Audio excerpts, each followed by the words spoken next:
Good evening. I'm Peter Resnick from ShadowTrader.net, and this is another edition of the ShadowTrader Video Weekly for Sunday, September 19th, 2021. So much things to say right now, so much things to say. Bob Marley, of course, Exodus album, December 1976 is when that dropped, but a very apropos title for today, talking about what this market is doing because a lot is going on, and we do have a lot to talk about. So let's run it down.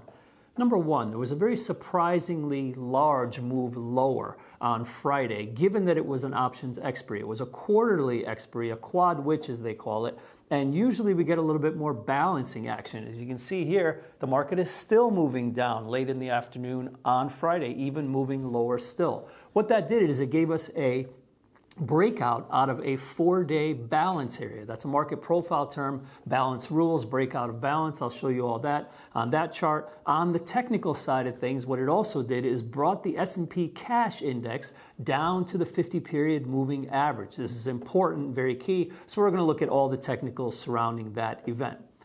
FOMC next week, also on the horizon. Wednesday could be key because a little bit more color on taper versus no taper, etc. Beyond that, I'm going to show you the exact two positions that I have on going into next week. I only have 2 trades on, which is low for me going into next week, so I want to show you exactly how I'm positioned. And last but not least, I'm going to leave you with the #1 chart that I think you should be looking at next week more than any other chart for a clue to further market direction next week. Without further ado, let's get into it.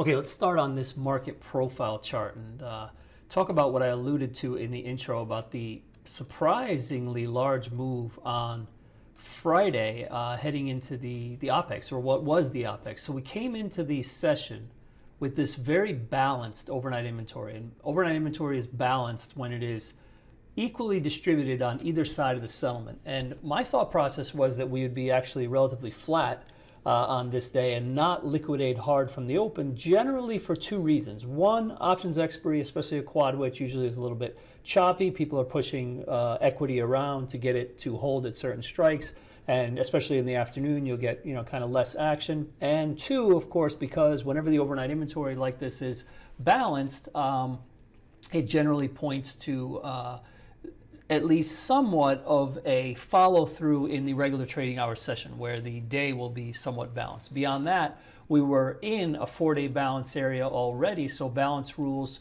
were applicable, and balance rules actually played out to the downside. We actually had a large liquidation break off the open in an opening drive, as we like to call it, meaning it's like that first 30-minute move.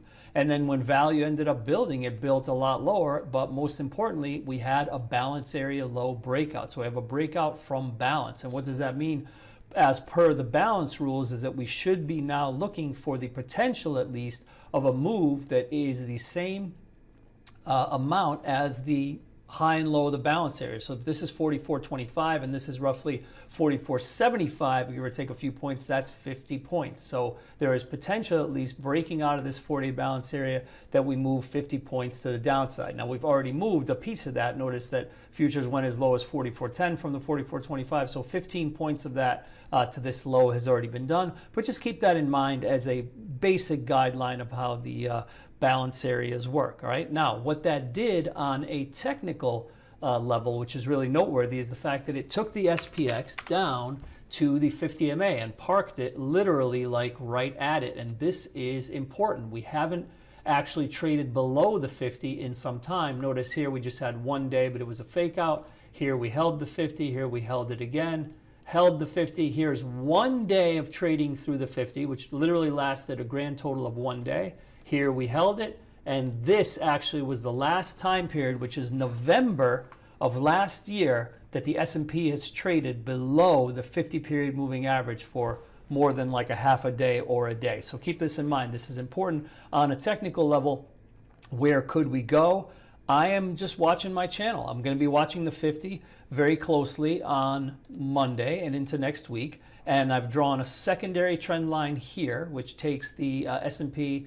On Monday, it'll be about 44.10. This is actually where I thought that we would go. If you recall, last week I said the title of the video was I bought a put, and that put was a butterfly that was, that had mid strikes in this area, and this is where I thought the market would go. And I was right for a couple of days. The trade was profitable, but not nearly as profitable as I thought it should have been, because I thought that we would break further below the 50 and come at least to this line. So this line now is still in play, and if and when we break, the main channel line is in play, which is at about 43.40-ish, excuse me. So keep this in mind. This is really the main chart that you want to focus on as far as technicals for next week to see where things could go. And again, break here, I think puts the main trend line, or this kind of short-term channel into play.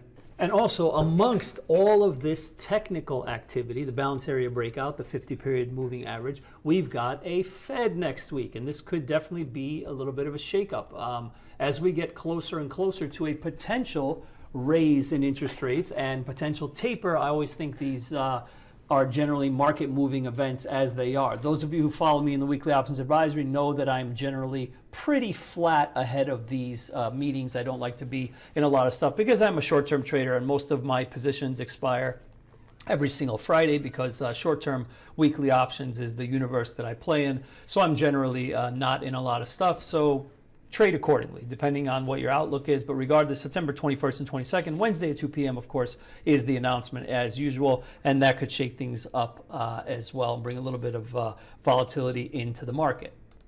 So all that being said, what am I doing next week? How am I positioned? I only have 2 positions open, and they're the same exact ones that I have in weekly options advisory. I am cautiously bearish on the Qs. I've got a butterfly here, and I'm going to show you the chart in a second. 366, 370, 374 going up, or really you should call it a 374, 370, 366, because that's the direction that you want things to go. And I'm also long volatility. This is the same trade we actually had on last week, and it's the same trade. It's basically a regular butterfly on the UVXY, 25, 30, 35, expecting a little bit of increase in volatility on the FOMC. All right, let's take a quick look at that NDX chart so you understand why I am doing that. QQQ will suffice. It's the same exact thing. Basically, if I think the S&P has a little bit of propensity to move lower, I'm thinking that the Qs could do the same thing. And like we talked about with that 50 MA, the QQQ has not reached it yet. We still have a little bit of space here, and hence I'm thinking that there could be a touch. And what's interesting is you see this flat top right here? Well, look how perfectly it ties in. That's my target for next week, which is this breakout point. Generally, what will happen is if you've broken out from a flat top like this, and then you're coming back rolling over, and you've already retraced, let's say, 75% of it, I think the odds are pretty good that you'll go there, and you'll probably support there for a little bit. So hence the butterfly made sense to me with the mid strikes right there at the 370 area. And obviously weekly options advisory is doing the exact same thing. These are the only 2 trades that I have on open right now with my subscribers. It was another profitable week, great week. We really did a lot of very educational trades, I thought. If you want to pause this screen, if you like, and literally just look at what we did on this particular Google trade right here, I thought it was pretty amazing. Like literally, I called it a work of art here, because we were bullish on Google and that didn't work out. And then the adjustments that went into this trade to flip it from bullish to bearish, I thought were just an extremely educational experience in and of itself. So I'm not going to go over it in detail just for brevity, but feel free to reverse engineer and see what you can do with it. But anyway, going into next week, same exact thing as me, which is usually the case. Obviously, my weekly options trades are coming straight out of my own account, and all I've got going on with everybody is the same thing. We are long that vol going to FOMC, and we have the directional put flies on the QQQ. And last but not least, what is the #1 chart that I think everybody should be watching next week? It is Apple. Real simple. It's very rare, honestly, that you have a bearish pattern forming in this stock, because it's always so bullish, right? You had a head and shoulders here, and that caused a little bit of a breakdown. You had a balance area here that broke to the downside, and now look at this. You had a balance area here which broke to the upside, but now you've come back into the balance area, and to me it makes sense that you would come around to the lower end of the balance area, much like what I talked about in the S&P. And given that Apple has such a huge weight in the S&P, this could potentially, I think, take the market lower. So watch Apple next week. And also, very importantly, I'm going to show you this short-term trend line I think is very interesting in that look at how important it is in how it's held before. Established here, touch and hold, and then look here, this is really interesting. Touch and hold twice, and then Friday break. So if you have an area that held twice and then you have big body candle that breaks it, odds are generally favoring lower. So watch this chart, and if we see the move down here to the low 140s, probably get a weaker S&P as well. And that's all for this week. Thank you, as always, for spending just a little bit of your weekend with me. So, not going to recap everything we just talked about, but me personally, cautiously bearish, somewhat short on the QQQ, and long volatility going into next week, especially given that FOMC meeting, we could have some fireworks. Remember, if you want to trade live with me every day and get my trades sent straight to your phone in real time, all you have to do is click this little link that's popping up here over my left shoulder. I send you trades straight to your phone. You'll be a member of our pro trading room, which will give you access to live sessions that I do throughout the week, private webinar on Thursdays, lots of commentary intraday. And if you like the market profile stuff, as I talked about in this video, you get the Peter's Pre-Market Perspective, which is my morning market profile report, included for free. All right, still the best deal on the street, $49 a month, no contract, you can cancel anytime, and I hope to see you there. On behalf of myself and the entire Shadow Trader team here in beautiful Philadelphia, Pennsylvania, I wish you good trading and good night.